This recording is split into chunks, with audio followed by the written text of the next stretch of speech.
Hello, tara samahan niyo ako ulit. Ilang araw na lang malapit na ang Christmas. Kaya naisipan ko gumawa ng sapin-sapin. Miss ko kasing kumain nito. Kaya pagdating ng araw ng Pasko, wala na akong lulutuin kasi nagawa ko na siya ngayon. Tara, umpisahan na natin. Nag-ready na ako ng mga ingredients para mabilis lang. Meron akong 2 cups na glutinous rice flour, 1 cup na rice flour, tapos 3 cups na fresh coconut. Ibubuhos ko lang dito para tapos haluin ko lang. Nagdahan-dahan lang ako kasi baka tumalsik kasi ito eh. Tapos maglalagay na ako ng condense. Yung condense depende sa inyo. Kung gusto nyo ng matamis, pwede kayo magdagdag. Ako asukal na lang ilalagay ko pero optional lang yung asukal. Tapos haluin ko lang. Tapos maglalagay din ako ng vanilla. Yung vanilla, bumili lang ako sa palengke. Yung tag 5 piso. Ang gamit kong lutuan dito yung rice cooker. Hindi na ako gumamit ng steamer, malaki kasi masyado yung steamer ko. Konti lang kasi gagawin ko. Tinimbang ko siya tapos sasalain na rin para i-divide ko siya sa 3. Kailangan kasi kunin ko muna yung pinaka buong niya, timbang niya.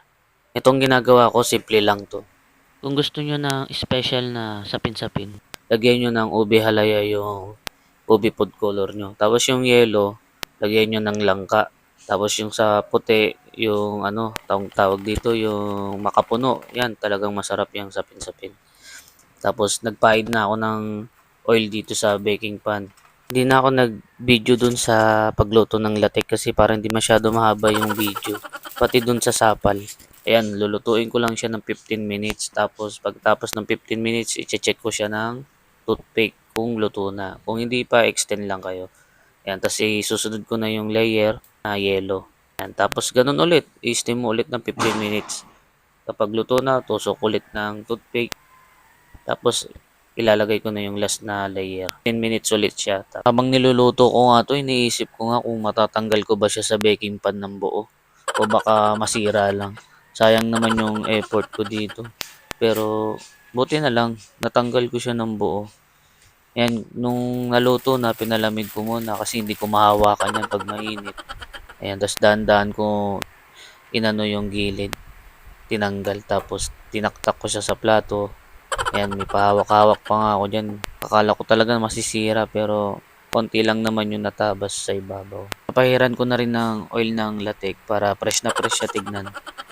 Tapos ikakat ko na siya. Tapos paglalagay na ako ng latek sa ibabaw.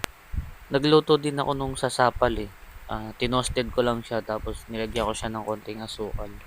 Takam na takam ako sa mga oras na yan. Gustong gusto ko na kumain. Kaso kailangan tapusin yung video tapos syempre pipicturan pa. Pang my day din eh. Okay guys, dito ko natapusin yung video. Sana nag-enjoy kayo. Huwag kayong magsawang suporta ng mga ina-upload ko. Subscribe nyo na rin ako sa YouTube, dito sa Facebook, sa TikTok. Search nyo ng Raymond Distrito. Sige guys, maraming salamat. Merry Christmas!